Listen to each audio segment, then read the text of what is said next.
ಒಟ್ಟಿನಲ್ಲಿ ಈ ಒಂದು ಎಲ್ಲ ಕ್ಯಾಲ್ಕುಲೇಷನ್ ನೋಡಿದಾಗ 85.1 ಒಟ್ಟು ಮೀಸಲಾತಿ. ಇನ್ನು ಸಾಮಾನ್ಯ ವರ್ಗ ಜನರಲ್ದವ್ರಿಗೆ 14.9 ಉಳಿತದ ಅವ್ರಿಗೆ ಅನ್ನುವಂಥ ಮಾತು. ಹೆಚ್ಚು ಕಡಿಮೆ ಎಲ್ಲ ಜನಗಳು ಬಂದು ಹೋಗಿಬಿಟ್ಟಿದ್ದಾರೆ. ಇದ್ರಾಗ ಎಲ್ಲರನ್ನೂ ಕವರೇಜ್ ಮಾಡಿದ್ದಾರೆ. ಆದರೂ ಸಾಮಾನ್ಯರಿಗೆ 14.9 ಇಟ್ಟಿದ್ದಾರೆ. ಹಿಂದೆ ಎಷ್ಟಿತ್ತಪ್ಪ ಅಂದ್ರೆ 34% ಇತ್ತು. ಅದರಲ್ಲಿ ಕಡಿಮೆ ಆಗ್ಯದ. ಇದು ನಮ್ಮ ಏನಪ್ಪ ಅಂತಂದ್ರೆ ಹೆಗಡೆ ಅವರ ಜಯಪ್ರಕಾಶ್ ಹೆಗಡೆ ಅವರ ಶಿಫಾರಸು. ಈ ಶಿಫಾರಸನ್ನು ನೋಡಿದಾಗ ಜನಸಂಖ್ಯೆಗೆ ಅನುಗುಣವಾಗಿ ಆಯಾ ಜನಸಂಖ್ಯೆಗೆ ಅನುಗುಣವಾಗಿ ಮೀಸಲಾತಿ ಅನ್ನೋದಕ್ಕೆ ಇಲ್ಲಿ ಪ್ರಿಫರೆನ್ಸ್ ಇಟ್ಟಿದ್ದಾರೆ.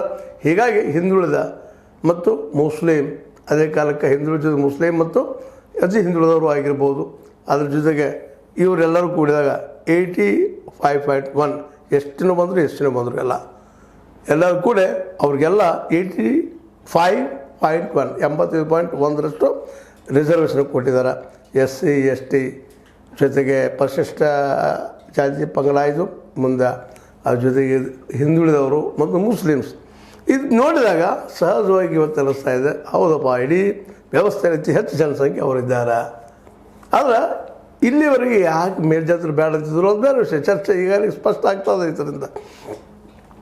ಇನ್ನು ಇದನ್ನು ಏಪ್ರಿಲ್ 17ಕ್ಕೆ ಒಪ್ಕೊಳ್ಬಹುದಾ ಅನ್ನುವಂಥದ್ದು ಇಷ್ಟಂತಿಗೆ ಇಟ್ಟಿದ್ದಾರೆ. ಇದನ್ನು ಯಾವ ರೀತಿ ಇಂದಿನಿಂದ ನಾಳೆಯಿಂದ ಯಾವ್ಯಾವ ರೂಪ ಪಡಿಬೋದು ಅಂತೇಳಿ, ಮೇಲ್ಜಾತಿ ಜನ ಯಾವ ರೀತಿಯಾಗಿ ಸ್ವೀಕಾರ ಮಾಡ್ಬೋದು, ಉಳಿದವ್ರು ಹೆಂಗೆ ಮಾಡ್ಬೋದು. ಮತ್ತು ಅದರಲ್ಲೂ BJP ಈಗಾಗಲೇ ಮುಸ್ಲಿಂ ವಿರೋಧಿ ಇರೋದರಿಂದಾಗಿ ಮುಸ್ಲಿಂ ಸಿದ್ಧಾಂತ ಆಯಿತು ಮತ್ತೇನಾಯ್ತು ಎಲ್ಲ ದೃಷ್ಟಿಕೋನ ವಿರೋಧ ಇರೋದ್ರಿಂದಾಗಿ 4ರಿಂದ 8 ಮಾಡಿದ್ದನ್ನು ದೊಡ್ಡ ಇಶ್ಯೂ ಮಾಡ್ಬೋದು. ಸಾಧ್ಯತೆಗಳೆಲ್ಲ ಇದ್ದಾವೆ.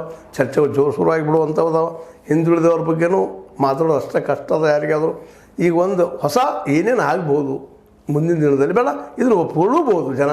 ಯಾಕೆಂತಂದ್ರೆ ಜನರಿಗೆ ಮೀಸಲಾತಿ ಬೇಕಾಗಿದೆ ಪ್ರತಿಯೊಬ್ಬರಿಗೂ. ಯಾಕಪ್ಪ ಅಂತಂದ್ರೆ ಅವ್ರಿಗೂ ನಮ್ಮ ಒಂದಿಷ್ಟು ಉದ್ಯೋಗ ಸಿಗ್ತಾವೆ ಅನ್ನೋ ಒಂದು ಆಸೆ. ಆದರೆ ಎಲ್ಲ ಈ ಮೀಸಲಾತಿಯಿಂದ ಎಲ್ಲರಿಗೂ ಉದ್ಯೋಗ ಸಿಗ್ತಿದ್ರು ತಪ್ಪು ಅನ್ನೋದು ನಾವು ತಿಳ್ಕೊಂಡು ಇದನ್ನು ಸ್ವೀಕಾರ ಮಾಡಬೇಕಾಗಿದೆ.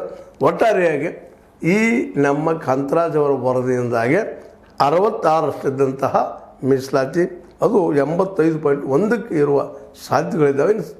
ಸಂಪುಟ ಏನು ತೊಗೊಳ್ತದೆ ನಿರ್ಧಾರ, ಯಾಕಂದ್ರೆ ಇಲ್ಲೇ ಕಾಂತರಾಜ್ ಅವರು ಸರ್ವೆ ಮಾಡಿದ್ದಾರೆ. ಅದ್ರ ಬಗ್ಗೆ ಕೆಲವೊಬ್ಬರು ಒಪ್ತಾ ಇಲ್ಲ, ಲಿಂಗಾಯತರು ಮತ್ತು ಒಕ್ಕಲಿಗರು. ಅದು ವೈಜ್ಞಾನಿಕವಾಗಿ ಆಗಿಲ್ಲ ಅಂತ ಹೇಳ್ತಾ ಇದ್ದಾರೆ. ಅದನ್ನು